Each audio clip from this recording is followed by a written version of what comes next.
Después de esa tremenda introducción al estilo yoga bonito, veamos el tema de secuencia rápida de intubación.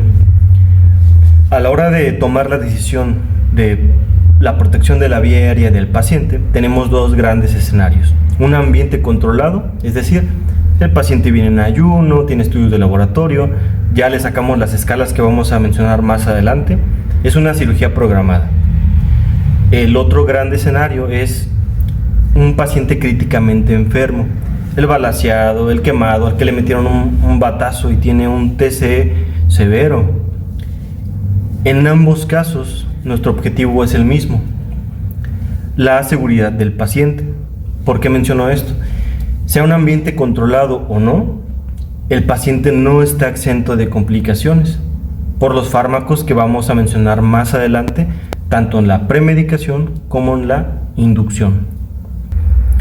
Intubar a un paciente muchas veces no es una decisión fácil.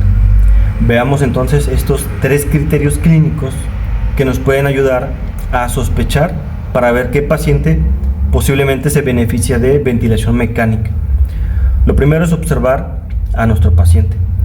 Si vemos que tiene datos de dificultad respiratoria, es decir, aleteo nasal, tiene uso de musculatura accesoria, uso de musculatura abdominal, esta escala que mide el trabajo ventilatorio se llama escala de WOP. Si tenemos más de 4 puntos, posiblemente ese paciente evolucione a ventilación mecánica. Hay que ver el estado de alerta, hay que ver los parámetros gasométricos, es un conjunto. Únicamente es para sospechar que posiblemente va a requerir ventilación mecánica. Como lo habíamos mencionado, el estado de alerta es importante. Un paciente con Glasgow menos de 8 puntos, ese paciente ya no tiene una ventilación espontánea, es un paciente que está en coma y hay que asegurar la vía aérea de ese paciente. ¿Qué más? Traumas. Un paciente con trauma facial, por ejemplo un Lefort 4, que tiene un trauma cervical o trauma en cuello, hay que valorar, asegurar la vía aérea de ese paciente. Veamos ahora la ventilación a nivel alveolar. Hay algunas patologías, por ejemplo el EPOC, el asma, edema agudo de pulmón, donde hay algo que está impidiendo la difusión de los gases. Puede ser un exudado, un trasudado, empiema, la misma vía aérea en el caso del EPOC y el asma.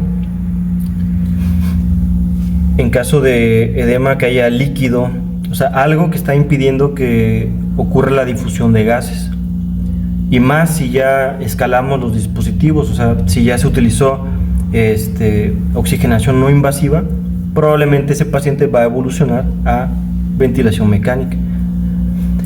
Algunos parámetros gasométricos que nos deben de hacer sospechar en ese paciente es que tenga una saturación menos de 90% con oxígeno suplementario, la PSO2 más de 50, pero estos no son, tener un paciente con estos parámetros no indica intubación inmediata, nos tiene que llamar la atención para apegarnos al paciente y ver cómo evoluciona ese paciente.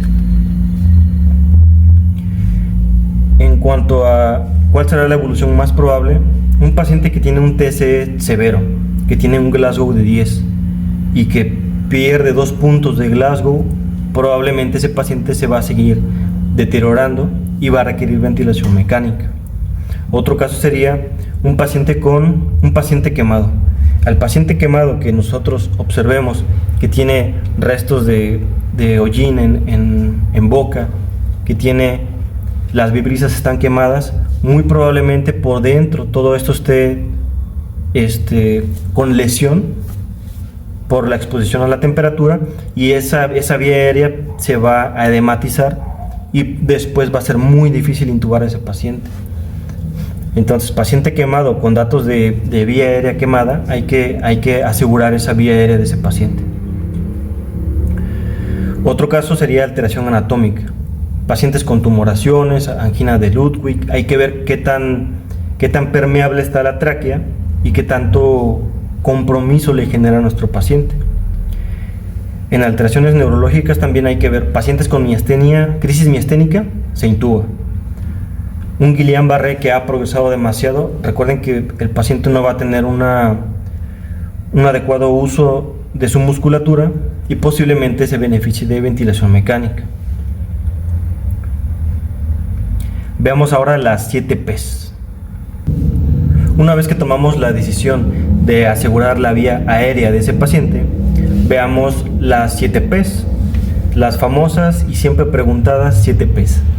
Si usted es R1 o quiere intubar, le sugiero apréndaselas de memoria, porque en muchas sedes o lo guardan o no lo van a dejar intubar, y mejor apréndaselas de memoria, ¿no? Son 7 pasos que debemos de seguir para asegurar esa vía aérea. Lo primero es la planificación y la preparación de nuestro equipo. Preoxigenación, pretratamiento.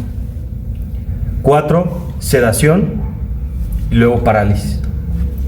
5, posición, laringoscopía e intubación. 6, comprobación de que ese tubo no está en el esófago. 7, manejo post-intubación. ¿Sale? Entonces, de memoria, si es R1, ni modo, hay que machetearle para aprendérselas. Es lógica, no sigan está de forma ordenada. Cada uno de estas 7 P's tiene un tiempo, ¿sale? ¿A qué me refiero? Tiene un tiempo. La preoxigenación debe durar más o menos 5 minutos, porque tenemos que desnitrogenizar ese alveolo. Más adelante vamos a ver qué es eso.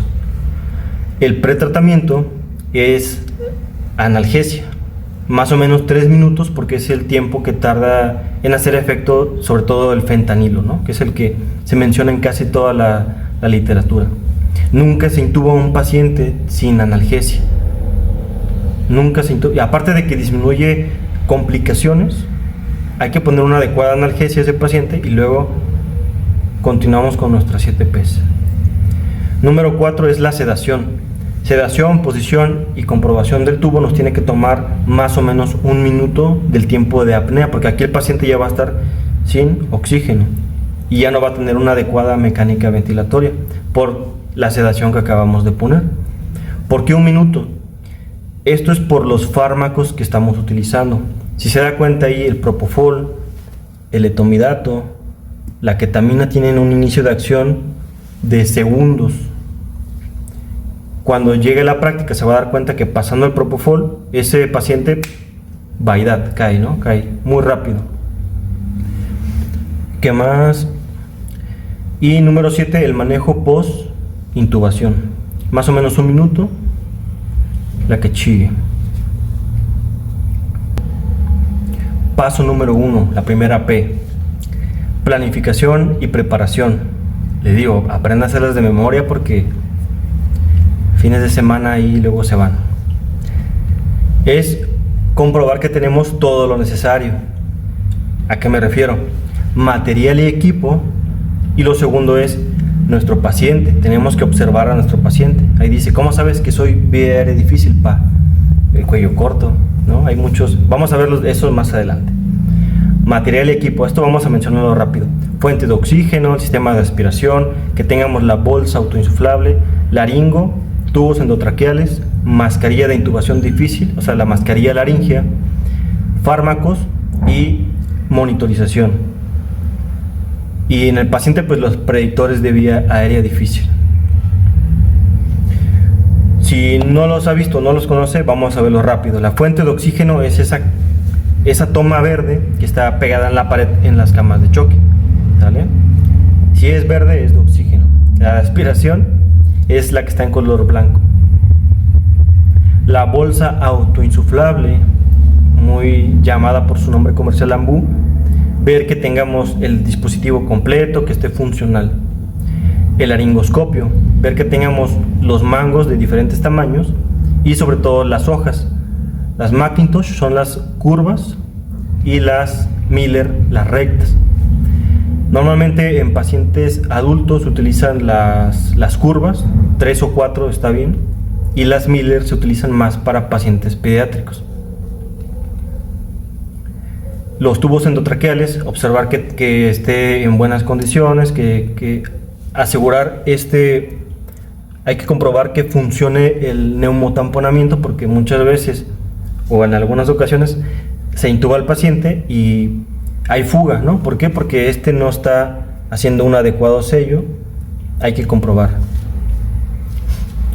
Y siempre hay que intubar con guía, ¿no? Ya de eso de que intubar sin guía porque soy inexperto, se intuba con guía y se le da esa posición a la guía como en palo de hockey para que tengamos una posición más fácil de asegurar la vía aérea con el tubo.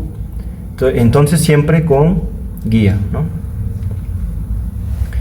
En hombres el tubo de 7.5 a 8, mujeres de 7 a 7.5 en promedio. La mascarilla laringea es en caso de que tengamos una vía aérea muy difícil que no logremos intubar.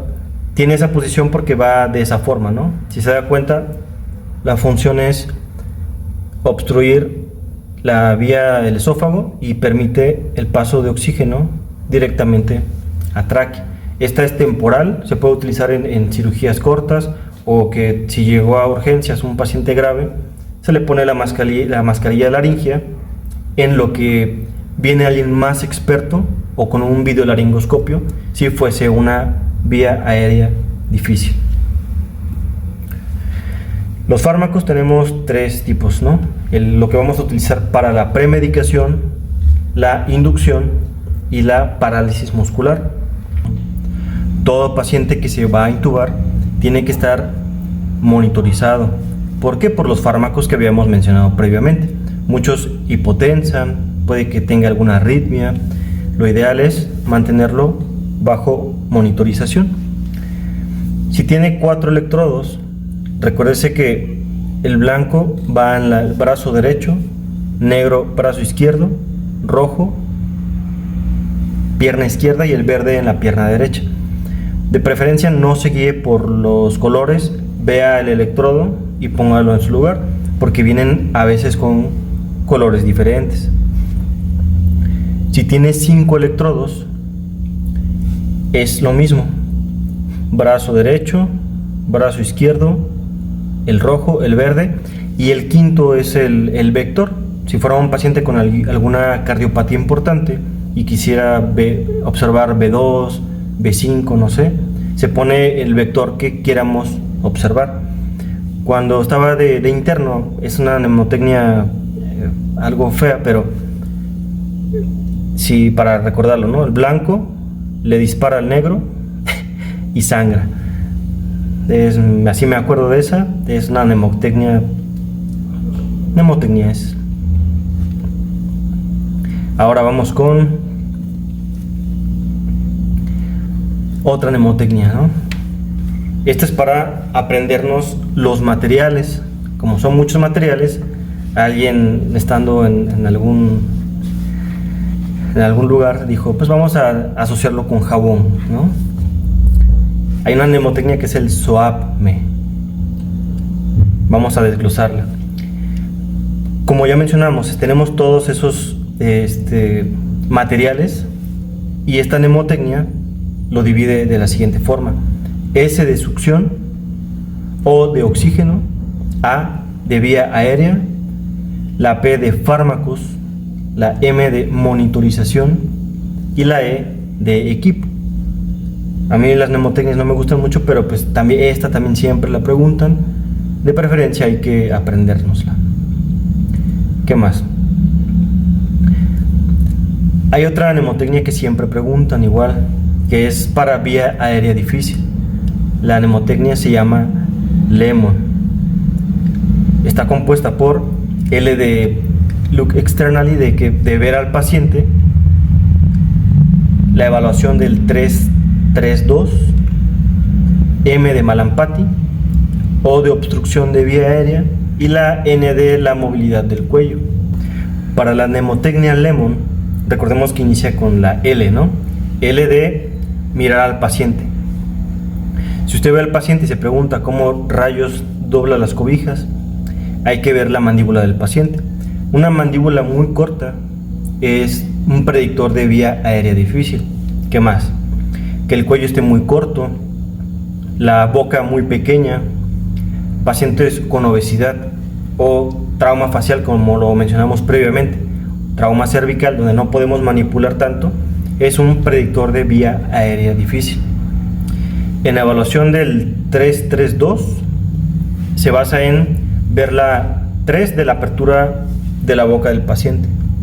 Si el paciente no tiene esta abertura de 3 dedos, es una vía aérea difícil, porque a la hora de meter el laringo no vamos a lograr acomodar bien, desplazar la lengua y todo eso, ¿no? Lo siguiente es 3 dedos en la... ya me pasé.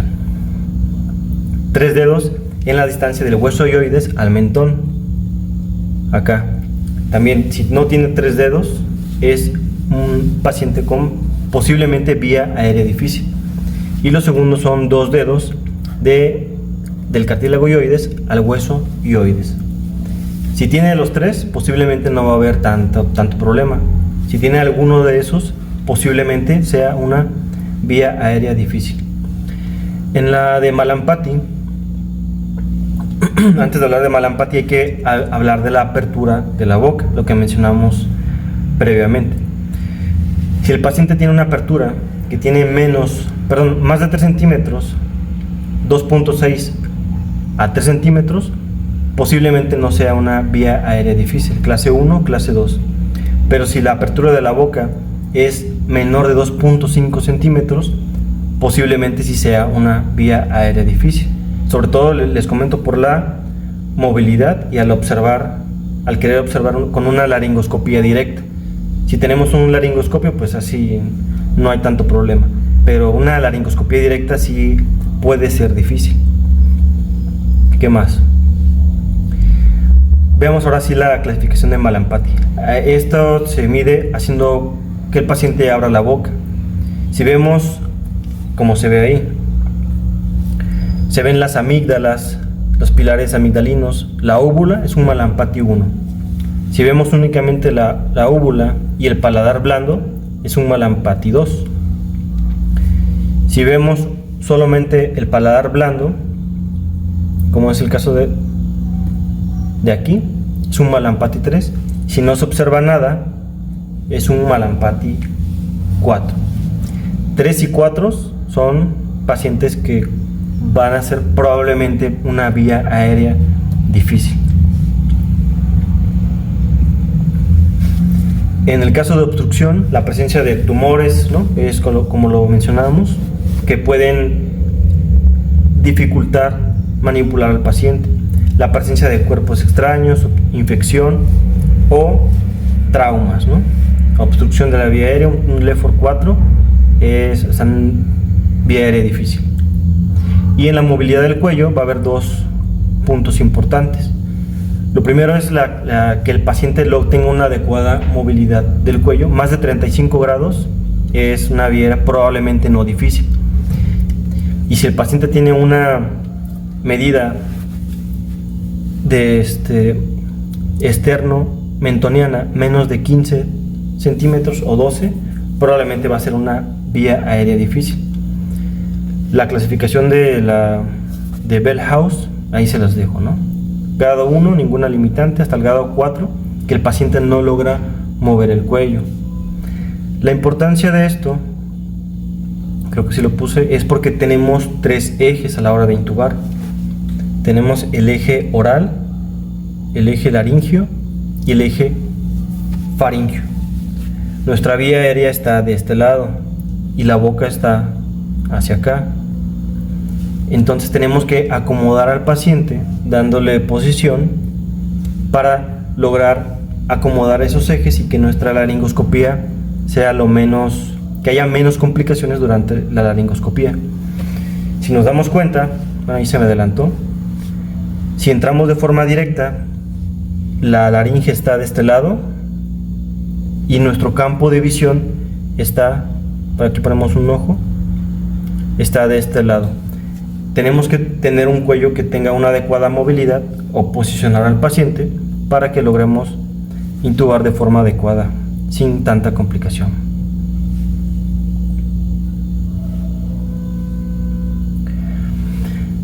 Hay una escala que es el score de Macocha, dependiendo, ahí les dejo los puntajes, pero básicamente es lo que ya mencionamos: el Mallampati, que el paciente tenga apnea obstructiva del sueño, la movilidad del cuello, la limitación de la boca. En factores o patologías, que el paciente esté en coma, hipoxemia severa, o que el que está intubando no sea un anestesiólogo. Si tenemos un puntaje menos de 3, es una vía aérea probablemente no difícil. Más de 3 es una vía aérea difícil y se recomienda el uso de un laringoscopio. Vamos ahora con el paso número 2, la preoxigenación. Aquí es aplicar oxígeno con un FiO2 del 80 al 100%. ¿Durante cuánto tiempo? Más o menos 5 minutos. Depende del contexto de cada paciente. Si el paciente no viene tan grave, le podemos dar los 5 minutos sin ningún problema. Estos 5 minutos de preoxigenación tienen la función de incrementar el tiempo de apnea de ese paciente. Reducimos el riesgo de hipoxemia. Recordemos que el paciente va a estar bajo sedación, no va a tener una ventilación espontánea, y ese tiempo que va a estar sin ventilar lo tenemos que mantener con lo más cercano al 100% de saturación, y lo vamos a lograr con una preoxigenación, ¿sale? Y la función es desnitrogenización del alveolo, lo vamos a ver más adelante. Algo importante es que durante esta preoxigenación no se le dé una ventilación con presión positiva. O sea, si vamos a utilizar la bolsa autoinsuflable, no darle presión, porque vamos a meter presión al estómago y eso va a hacer que el paciente vomite. Veamos ahora la desnitrogenización alveolar. A nivel atmosférico, el nitrógeno ocupa casi el 80% en el aire. El oxígeno es más o menos un 21%. Eso que está a nivel atmosférico va a ser lo mismo que va a estar dentro del alveolo, ¿sale? A nivel alveolar lo que vamos a tener es casi un 80% de nitrógeno y un 21% de oxígeno. La preoxigenación lo que hace es que al meter un FiO2 del 100%, pues va a desplazar al nitrógeno, y después esto vamos a tener un 100% de oxígeno. Esa es la desnitrogenización alveolar. Entonces tenemos que el nitrógeno está casi en un 80%, el oxígeno casi en un 21%, y al mantener un FiO2 al 100%, lo que va a hacer es desplazar el oxígeno, y vamos a tener ahora el oxígeno casi en un 100% y el nitrógeno menos, ¿no? ¿Se entiende la idea? Yo sé que sí. ¿Qué más? Como mencionamos, la finalidad de esto es para mantener al paciente en apnea durante 3 a 8 minutos. No requerimos tanto tiempo, pero de 3 a 8 minutos estamos seguros que el paciente no va a estar en hipoxemia. El tiempo va a depender del peso del paciente.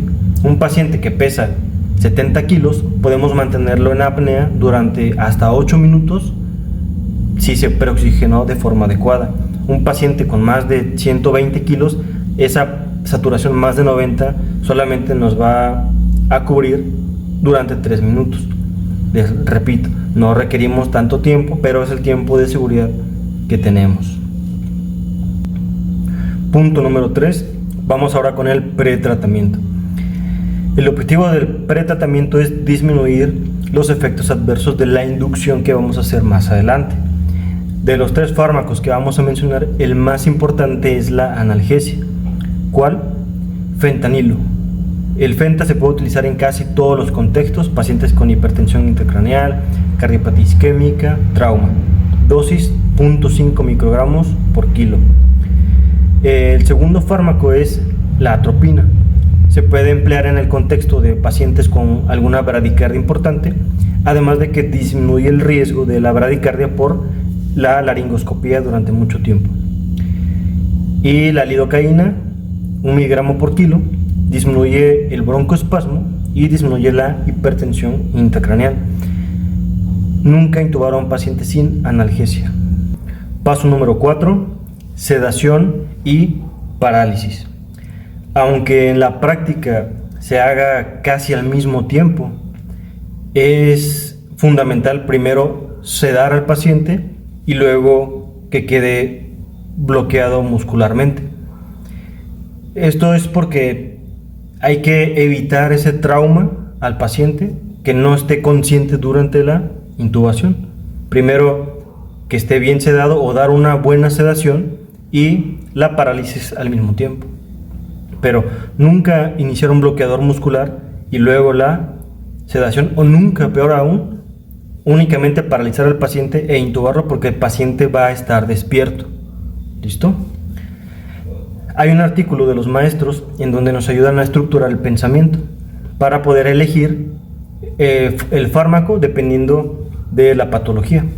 Por ejemplo, si tenemos a un paciente hemodinámicamente inestable, utilizar etomidato o ketamina es una buena elección.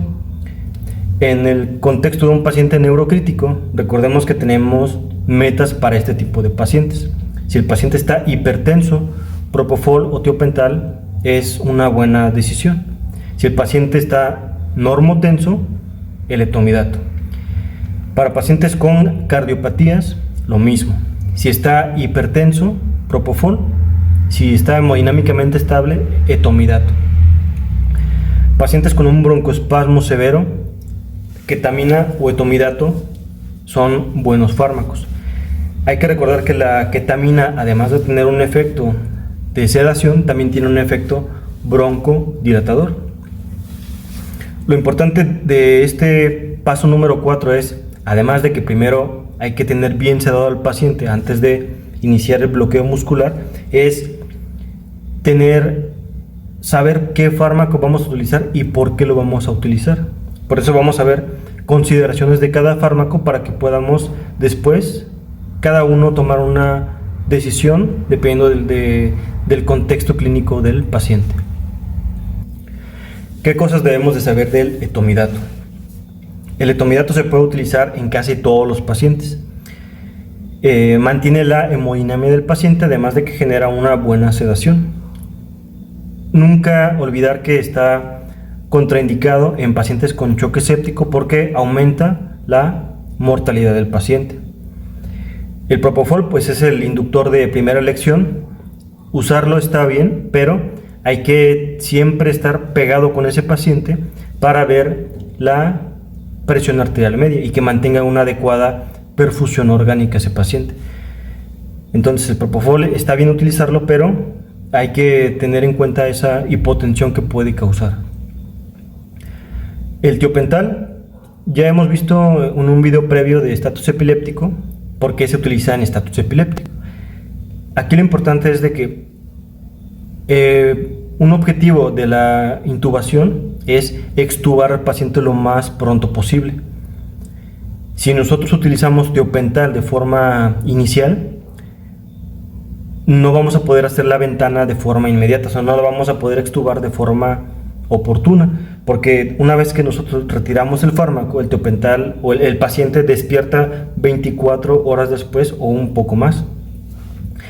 Por eso primero resolvemos la causa, y si una vez resuelta la causa, extubamos al paciente.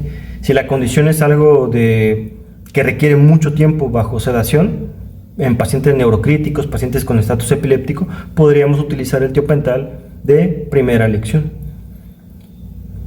La ketamina, igual, se puede utilizar en casi todo paciente críticamente enfermo, y como hemos notado, el etomidato y la ketamina, algo que los caracteriza es que mantiene la hemodinamia del paciente y no los hipotensa.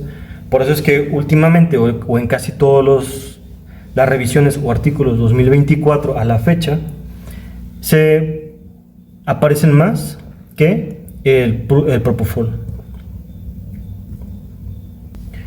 Paso número 5. Posición, laringoscopía e intubación. Aquí es importante que usted recuerde que el paciente ya está bajo sedación y ya está con un bloqueo neuromuscular. ¿Qué es lo importante de la posición? No intubarlo de lado, o sea, no ande inventando cosas, por favor. No intubar de lado. si vamos a intubar al paciente hay que usar una guía, ¿no? Para eso existe la guía. Hay que evitar el mayor riesgo o la mayor cantidad de complicaciones a la hora de hacer la intubación, y siempre hay que utilizar la guía. Hay que quitarle el casco al paciente si trae casco, nunca sentado, obviamente. Y por último, no ni que fuera usted Spider-Man intentando besar a Mary Jane. O sea, no, hay que tener una adecuada posición con los pacientes. A la hora de, como ya tenemos al paciente bajo sedación y un bloqueo, el paciente va a ser fácilmente manipulable. Tenemos dos posiciones principales: posición de olfateo y posición en rampa. La posición de olfateo es para alinear los ejes del paciente. Entonces recordemos que si el paciente está totalmente acostado, lo que tenemos que hacer nosotros es darle posición de olfateo moviendo la cabeza del paciente para que tenga esa alineación de los ejes. Algo también importante aquí es que debemos de observar que haya una alineación del canal auditivo del paciente y el esternón. Y como podemos ver aquí, el paciente tiene los ejes alineados, y ya nada más aquí con nuestra mano, vamos a dibujar una mano, ahí está, con la mano le damos posición al paciente para que haga la apertura y se alineen los ejes, porque si se da cuenta, aquí está el eje oral y aquí están los demás ejes, o sea, está chueco. Hay que alinear al paciente.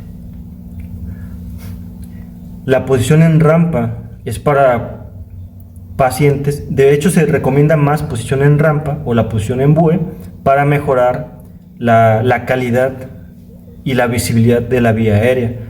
Si tenemos a un paciente que está ligeramente un poquito pasado de peso, esto es una vía aérea difícil.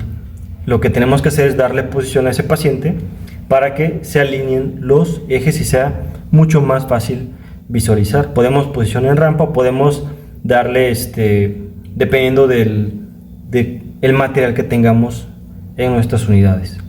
La otra es también darle una posición a la camilla. Si está la camilla, darle un poquito de tren para que podamos visualizar al paciente, la vía aérea del paciente. Vamos a ver cómo se realiza la laringoscopía. El laringoscopio siempre se agarra con la mano izquierda. Con la mano, creo que ahí en el video aparece, creo que sería así la izquierda, ¿no? Siempre se agarra con la mano izquierda. Si usted la agarra con la mano derecha e intenta intubar al paciente, cuando tenga el tubo, o sea, va a parecer que está haciendo ahí un combo contrarrogal en la COF 2002. O sea, no está jugando aquí de King of Fighters.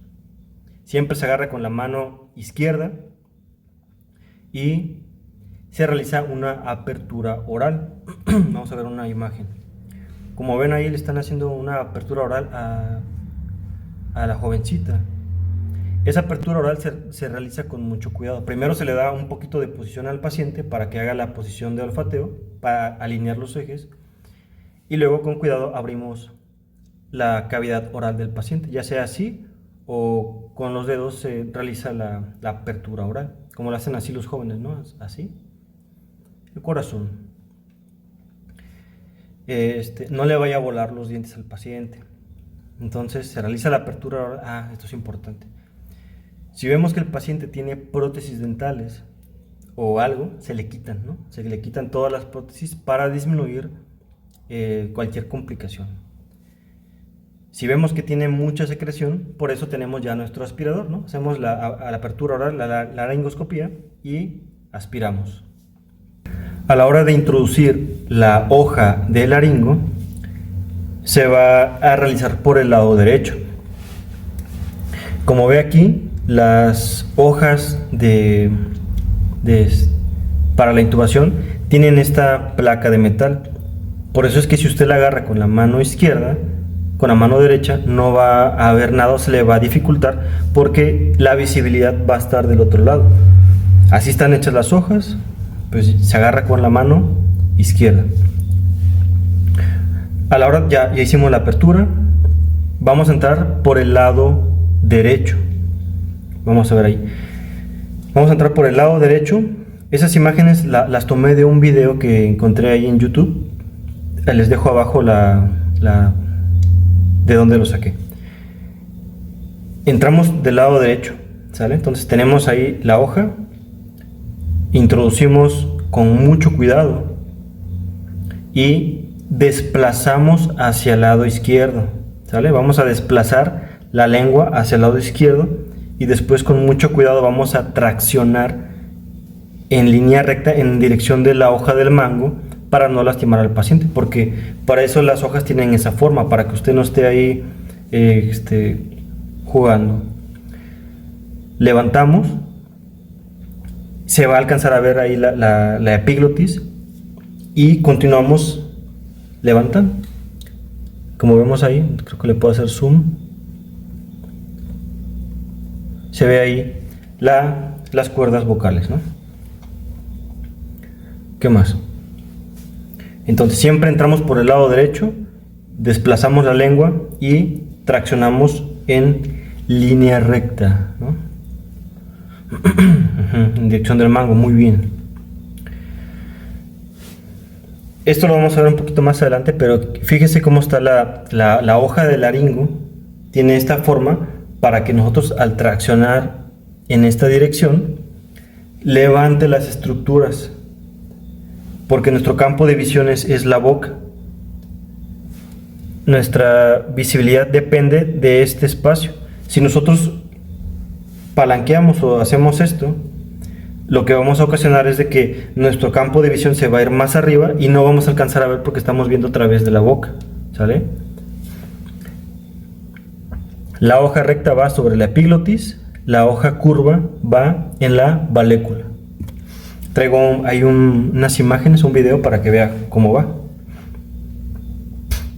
Entonces, ¿por qué se tracciona en esa dirección? Porque las hojas tienen esa forma, ¿sale? Tienen esas puntas curviadas, romas, para no lesionar los tejidos del paciente. Y si observamos aquí, fíjese cómo esto levantaría la epiglotis y nuestro campo de visión es este. Si la boca del paciente está así y nosotros curveamos, nuestro campo de visión se va a limitar. O sea, no vamos a... Ahí no puedo dibujarlo porque no soy tan creativo dibujando, pero no sé si me entendió, yo espero que sí. Nuestro campo de visión es este y si hacemos esto vamos a perder la visibilidad porque podemos ver únicamente a través de la boca. Según yo se entendió. ¿Cómo se coloca la hoja curva? Se coloca, ahí está la valécula, y lo que se hace es, una vez que hemos colocado la hoja, se tracciona y levanta, ¿sale? La hoja recta, a diferencia de la hoja curva, habíamos visto que la hoja curva, esta, va en la valécula, que es este espacio que está aquí. La hoja recta va sobre la epiglotis.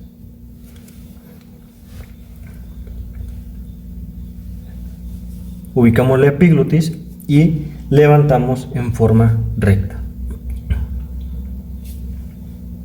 Muy bien. ¿Qué más?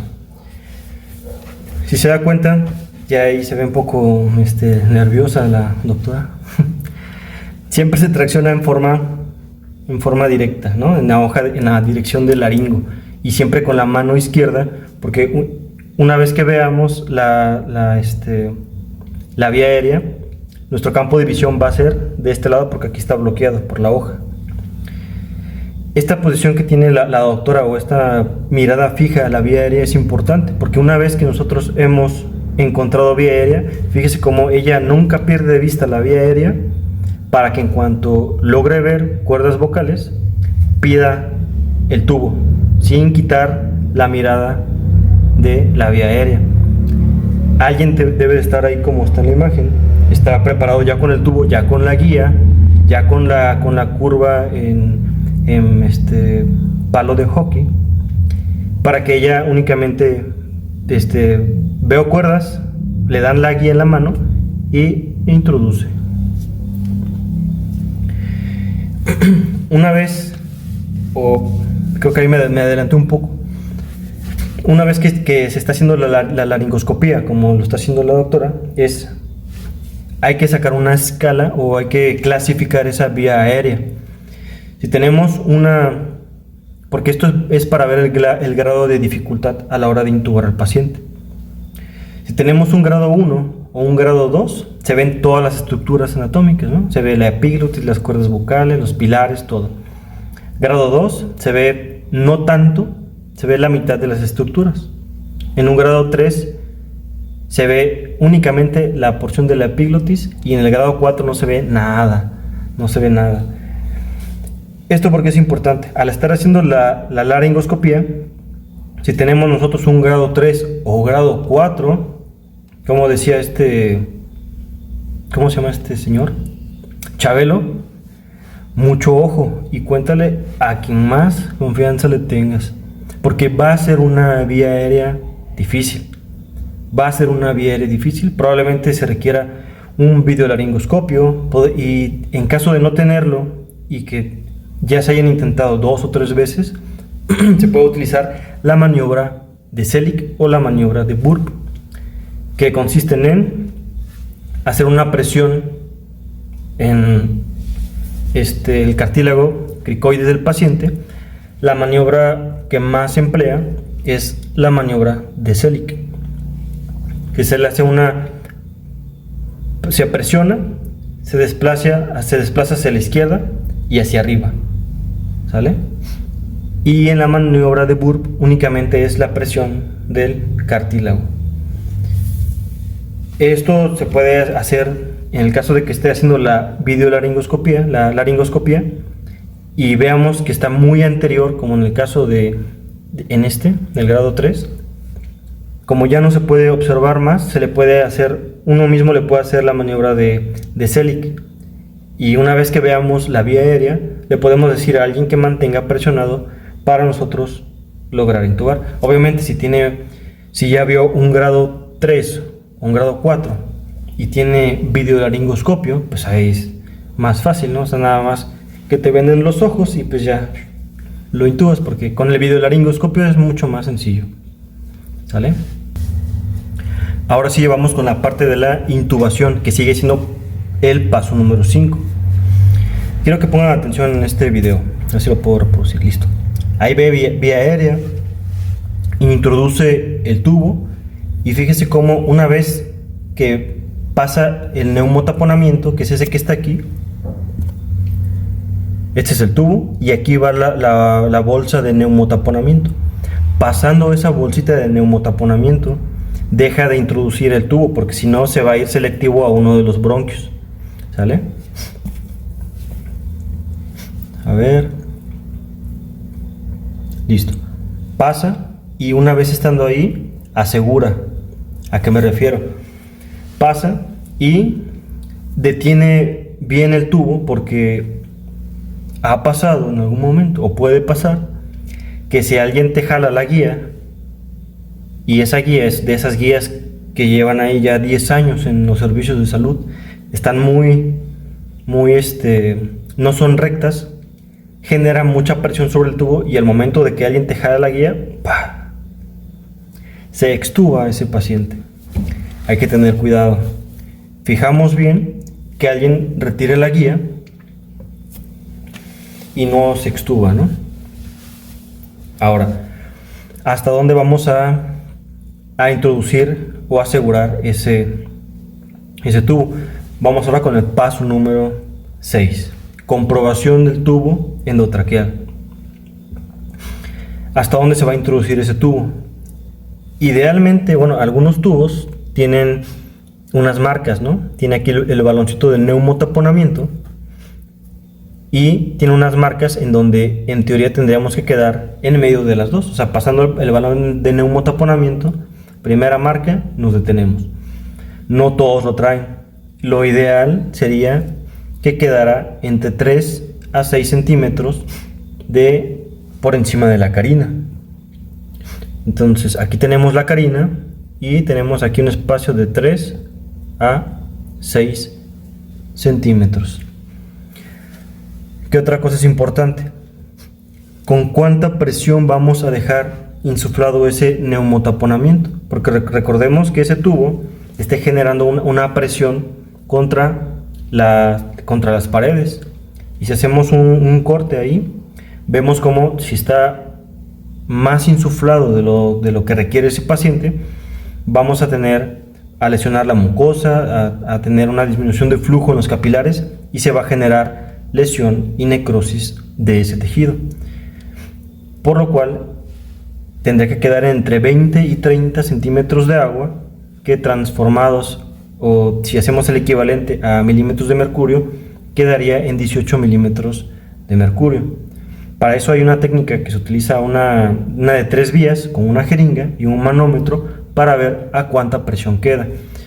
Esto sí es muy importante, porque si nosotros insuflamos ese tubo, ese balón, más de 18 milímetros de mercurio, vamos a generar necrosis, lesión y necrosis de ese tejido. No todos los pacientes van a requerir la misma cantidad de aire para ese neumotaponamiento. Les pongo un ejemplo. Si tenemos una vía aérea normal, ¿no? Un paciente que el diámetro es así, y yo le meto como ejemplo 10 cc, probablemente con eso genere los 18 milímetros de mercurio. A diferencia con un paciente que tenga una tumoración, una angina de Ludwig, que tenga una lesionada la vía aérea, y que en lugar de tener una vía aérea de este diámetro sea más pequeña, si yo le meto los 10, esto me va a generar más de 18 milímetros de mercurio, por lo que esa presión se debe de individualizar. ¿Listo?